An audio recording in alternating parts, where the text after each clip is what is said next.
episode. The only thing that's special about this episode is that I just said it's our 1000th episode. That is the only thing that we actually think is important about the, like, it's all the same. I was going to take the day off for the 1000th episode, but I was told that would be a bad idea. So let's jump right into the news. So there is a weird phenomenon out there where some people seem to be celebrating the failures of the United States with regard to coronavirus, championing the idea that the United States has been a gigantic failure. Among these people is Rachel Maddow, who is seeking to blame the entire pandemic on President Trump, which is weird because it seems like the pandemic has hit, like everywhere. In fact, the United States, when it comes to our death per million population, is basically middle of the pack. The United States ranks about 179 deaths per million population, according to Worldometers. By contrast, Spain is at 519 per million, Italy is at 453 per million, France is at 362 per million, the UK is at 319 per million. In other words, the United States ranks right now about half of all of those other places on Earth. Nonetheless, Rachel Maddow is out there almost celebrating the idea that the United States is number one. Why? Because this allows her to dunk on President Trump, because Trump says America first, and now we are number one in the number of coronavirus cases diagnosed. A couple of things about that. One, we are also number one in the number of tests we've actually done in the United States. In terms of raw, absolute numbers, we are number one in the number of tests. So what's very odd is you hear some people in the media suggest, we're under testing. We're really, really under testing. And then they'll say, but we're number one in cases. Okay, well, we're number one in cases in the aggregate, not per million population, right? We're number one in cases just as a raw sum. And then when it comes to testing, we're also number one in testing in raw sum. But the media use two different standards. They'll say that on a per capita basis, the United States is not number one when it comes to testing. But then they won't use per capita basis when they talk about the number of cases in the United States. Or they won't do that, the number of deaths in the United States. The reality of the situation is that the United States is not close to number one in terms of the number of deaths we have suffered from coronavirus. The United States has actually handled this thing pretty well, except for New York. I'm going to talk about New York in just a few minutes here. But here was Rachel Maddow last night trying to suggest that the United States has engaged in widespread failure. Why? Because on the back of failure, you can change the politics of the United States. And this phenomenon is really ugly and really terrible. This is the phenomenon where folks on the left try to gin up a feeling of true disaster. Not that the pandemic is not a disaster, a feeling that the government response was a true, thoroughgoing disaster, simply so that they can then suggest a vast change to the system. Here's Rachel Maddow doing just that last night.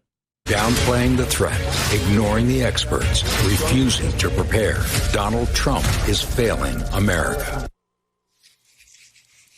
The way that started, the way the clip came in, you actually missed the first little bit of it, which started with Donald Trump said he would put America first, and now he has. The United States leads the world in coronavirus cases. That whole America first slogan not aging well, obviously, in this time.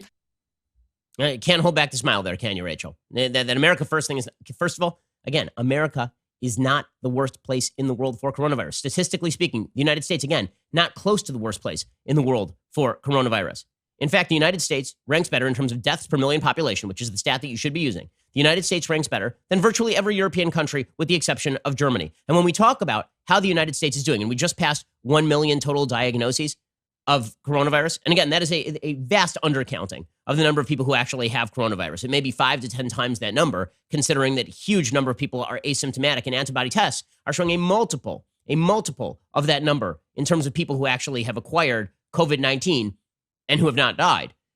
If you're looking at the fact that we have 1 million cases and we have a population of 330 million, you'd have to actually aggregate the number of total cases in Europe, right, which has a similar population. The EU altogether has a population that looks a lot more like the United States than any single country in Europe. So suggesting that the United States has more raw cases than, for example, Italy, when Italy has approximately, at this point, 201,000 diagnosed cases, but only 60 million members of the population. We have 330 million people here in the United States. So again, these numbers make no sense. If you look at how the United States has performed, with the exception of New York, which again, we're going to get to in a second, the United States has performed exceptionally well. We're performing around where Canada or Germany are outside of New York. And New York's been a disaster area. And let me give you those stats on New York so that you understand that basically the United States, when it comes to the treatment of COVID-19, is two countries, New York and everywhere else. When it comes to New York has a population of about 19 million people, New York State. They've had about 23,000 deaths to date. Right now, New York State has 1,180 deaths per million population in New York State. Italy, which was the hardest hit country for a while, now it's Spain. The hardest hit country in Europe was Italy. They had 27,000 deaths, slightly more deaths than New York State, but they have 3 times the population at 60 million. So they only have 453 deaths per million in Italy.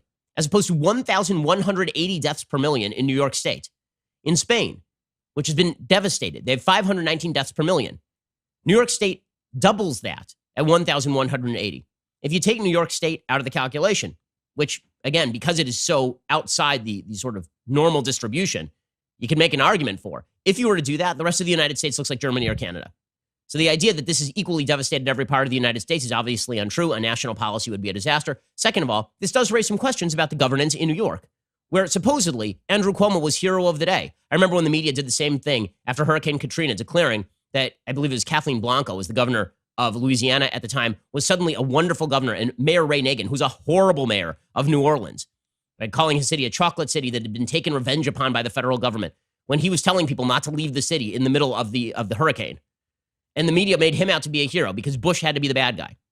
It's media malpractice, what has gone on in terms of how Trump has been treated and the Trump administration have been treated versus how the New York state government has been treated and the New York local government has been treated. It is absolute journalistic malpractice.